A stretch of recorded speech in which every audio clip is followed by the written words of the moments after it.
You know, there was a Tara O'Connor, I believe her name was, a young Irish lass who was Junior Miss Trump Atlantic City pageant sexist winner.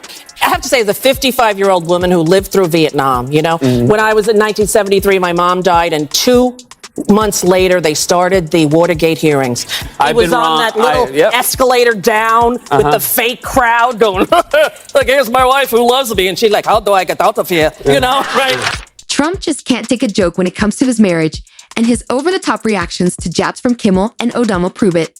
The moment someone brings up how Melania avoids his kisses like they're grenades, he falls apart, lashing out with insults left and right. Today, we're diving into the cringeworthy wedding moment Kimmel shared, where Trump made his son Eric the ring bearer as a grown man, and even installed a ketchup fountain because apparently nothing screams romance like condiments. The details are so wild, they seem too bizarre to be real. But before we get into it, I'd love to ask a small favor. If you enjoy this content, please take a second to like this video and subscribe to the channel. Over 98% of you watch without subscribing, and while it costs you nothing, it really helps us out. So did you click that subscribe button? Awesome. Thank you. Now, back to the video. Did you know Trump's idea of romance includes legal documents and ketchup?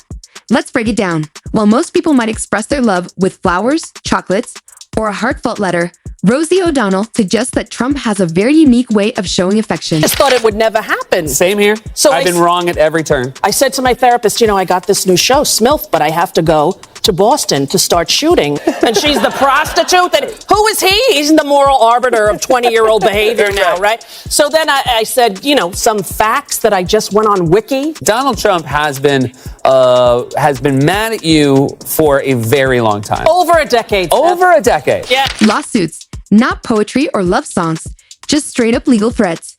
That's right. Nothing says I care about you quite like a cease and desist letter.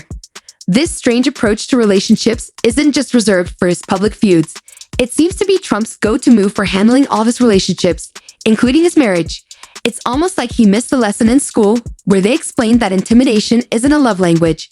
Who needs anniversary cards when you can send legal documents instead? But if you thought that was strange, wait until you hear Jimmy Kimmel's breakdown of Tiffany Trump's wedding. The celebration featured what might be the most Trumpian romantic gesture ever, a ketchup fountain. Yes, you read that right. Not a chocolate fountain like at most fancy weddings, but a fountain of ketchup. Because nothing says eternal love like a condiment typically reserved for hamburgers and hot dogs. It's almost poetic in its absurdity, and the wedding details only get weirder. Eric Trump, a fully grown man, served as the ring bearer. Picture that for a second. A man in his 30s walking down the aisle with tiny pillows and rings. Then there was Don Jr., who, according to Kimmel, delivered what can only be described as the worst man's speech, and yes, the pun is intended. Just imagine the awkwardness of that toast. But perhaps the most telling moment came when Trump reportedly went around asking every woman at the wedding, "Are you Tiffany?" This wasn't just some awkward dad joke. This was a father literally unable to recognize his own daughter on her wedding day. Talk about an emotional disconnect. Most fathers would feel proud, nostalgic, and maybe shed a tear or two on such a big day. I have to say, the 55-year-old woman who lived through Vietnam, you know, when I was in 1973, my mom died, and 2 months later, they started the Watergate hearings that were easily accessible since this campaign began. That he is bankrupt 4 times, that he got all his money from his father. And I remember as a child feeling, wow, there's no safety in my house. And look, there's no safety in the world. And all of that came right up when he, you know, first of all, when he announced, I was like laughing. If Trump gets indicted, it would be really great if Mueller let you serve the papers. I feel like Trump spent the whole event confused about which blonde woman was his daughter. The entire Mar-a-Lago wedding spectacle perfectly encapsulates Trump's idea of romance. Gaudy, transactional, and completely missing the emotional essence of such celebrations. It's almost as if someone explained love to him using only terms from *, The Art of the Deal *. The venue was extravagant, the details were bizarre, and the emotional connection was practically non-existent. If this is how Trump celebrates love in public, what does it say about his actual marriage? Well, according to comedians, it suggests that Trump treats romance like any other business deal. This might explain why Melania often looks like she's mentally calculating the fastest exit strategy whenever they're together in public. Her expression often resembles someone who just realized they left the stove on. Except in her case, it's her friend she left behind. Back in 2005, Kimmel pointed out that Trump's romantic gestures tend to involve him complimenting himself in front of Melania, as if praising his own business savvy could somehow make her swoon.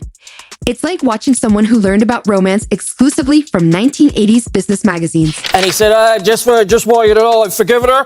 And this young woman, I'm like, what is he, the pimp? You know, there was a Tara O'Connor, I believe her name was, a young Irish lass who was junior Miss Trump Atlantic City pageant sexist winner. I have put in that request by tweet. Yeah. And I'm waiting to hear, but, you know, nothing real. Trump's idea of romance often seems to revolve around one thing, showing off how rich and powerful he is. Isn't that sexy? He seems to say. Meanwhile, Melania's expression often suggests she's wondering if her prenup covers emotional distress. That look on her face isn't the only sign something's amiss in the Trump marriage. When it comes to something as simple as hand-holding, the most basic form of public affection, Melania has developed reflexes that would impress even Jackie Chan. Why would a wife need ninja-level evasion skills just to avoid holding her husband's hand? Jimmy Kimmel certainly noticed, turning these awkward moments into primetime entertainment gold. He compiled what might be the most uncomfortable highlight reel in presidential history, the Melania Hand Swat Olympics, complete with instant replays and play-by-play analysis. Kimmel transformed Melania's hand avoidance techniques into a spectator sport where she consistently took home the gold medal. He joked, she treats his hand like it's covered in something infectious, as footage rolled of her dodging his touch yet again. The audience roared with laughter as Kimmel almost seemed impressed by her commitment to avoiding physical contact with her husband. Remember that infamous White House stairs incident? Kimmel broke it down frame by frame, calling it the smoothest, most professional dodge anyone has ever seen outside of an action movie. As Trump reached for her hand, Melania executed a subtle yet unmistakable avoidance maneuver that had Kimmel's audience howling. The slow-motion replay only highlighted the precision of her movement, a woman who had clearly mastered the art of hand dodging. But it's not just about avoiding contact altogether. Even when Melania does hold Trump's hand, Kimmel pointed out how stiff and uncomfortable it looks. Look at that grip, he noted during one segment.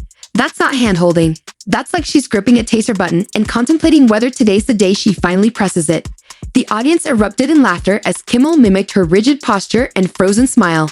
These hand-related incidents aren't isolated events either. Kimmel compiled montages showing a consistent pattern. Trump reaching out, Melania flinching away, Trump attempting to walk close, Melania creating distance, Trump putting his arm around her waist, Melania stiffening as if she'd been flash frozen.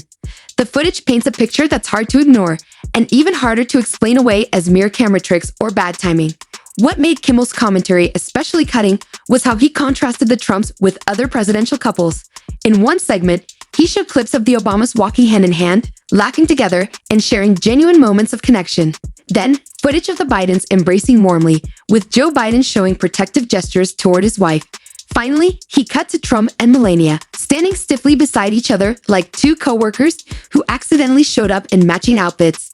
As Kimmel put it, the forced smiles and tense, frozen grips that defined the Trump's public appearances became running jokes throughout his show.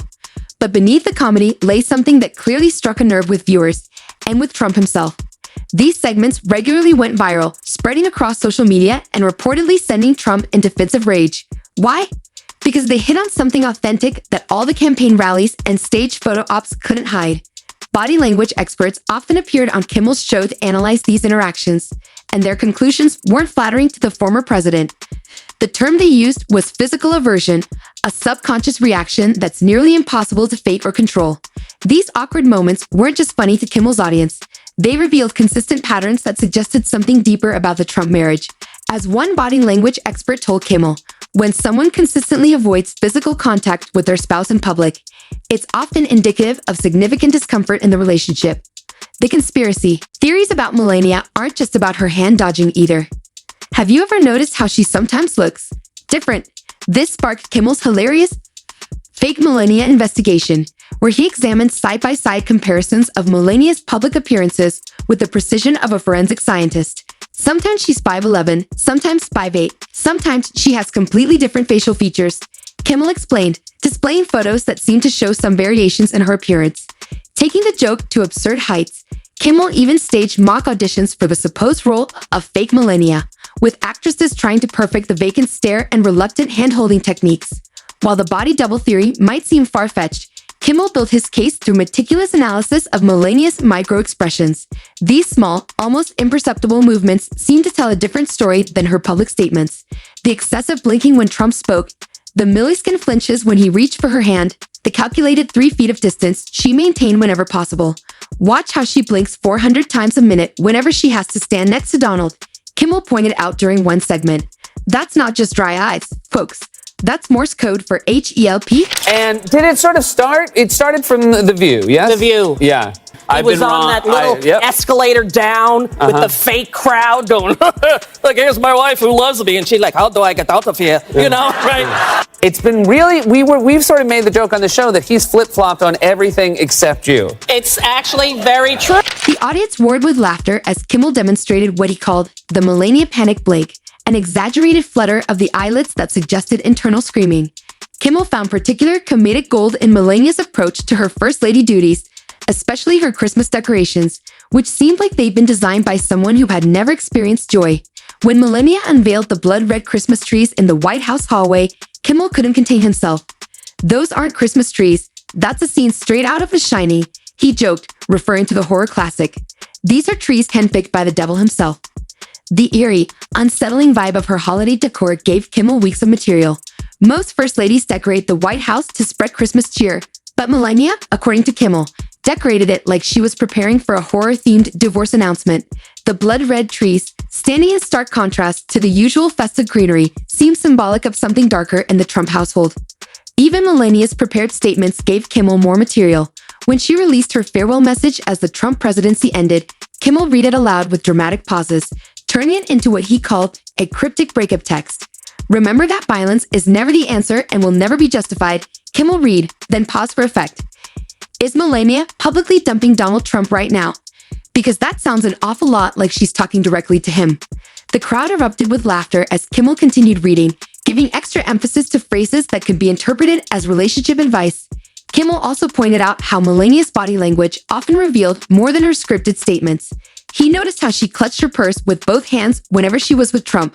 She's more emotionally attached to that handbag than she is to her husband, Kimmel observed, showing footage of Melania walking with Trump while firmly gripping her designer bag. That purse isn't just an accessory. It's her emotional support animal. Perhaps most telling was Kimmel's observation about the consistent distance Melania maintained from Trump. The CDC recommended 6 feet during COVID, but Melania pioneered social distancing from Trump years earlier, Kimmel joked. She's always standing just far enough away that if he spontaneously combusted, her outfit wouldn't get stained. Kimmel also noted Melania's smile technique. Watch closely. She only smiles when Donald isn't looking at her, he said, showing a compilation of footage where Melania's expression would instantly transform depending on whether Trump was watching. The second his orange head swiveled her way, it was like someone hit the stone face button. If these observations had been mere jokes, Trump might have laughed them off. But as Kimmel pointed out, Trump's explosive reactions to these comedy routines suggested they hit a little too close to home. Why does Trump get so upset about jokes regarding his marriage?